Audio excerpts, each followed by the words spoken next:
Bharatiya Janata party व युवा स्वाभिमान पक्षाच्या वतीने संत ज्ञानेश्वर सांस्कृतिक भवन येथे 10वी-12वीतील गुणवंत विद्यार्थ्यांचा व विविध क्षेत्रातील खेळाडूंचा भव्य सत्कार सोहळा कार्यक्रम भरगच्च गर्दीने यशस्वी झाला।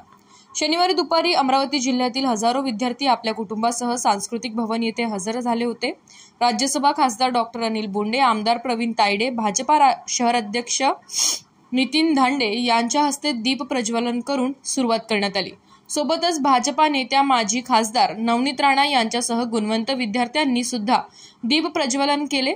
आयोजित कार्यक्रमात शेकडो गुणवंत विद्यार्थ्यांना मान्यवरांच्या हस्ते शालेयसह महाविद्यालय साहित्यासह प्रमाणपत्र वितरण करून त्यांचा सन्मान करण्यात आला।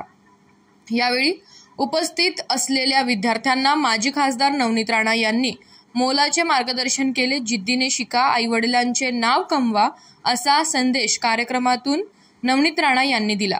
सोबतच आमदार रवी राणा यांनी मेळघाटातील आदिवासी मुलगा कारगिलचा कलेक्टर झाला, त्यांनी दिव्यात अभ्यास करून आयएस झाला असे उदाहरण देऊन उपस्थित विद्यार्थ्यांना जिद्दीने शिकले पाहिजे असा मंत्र सुद्धा देण्यात आला।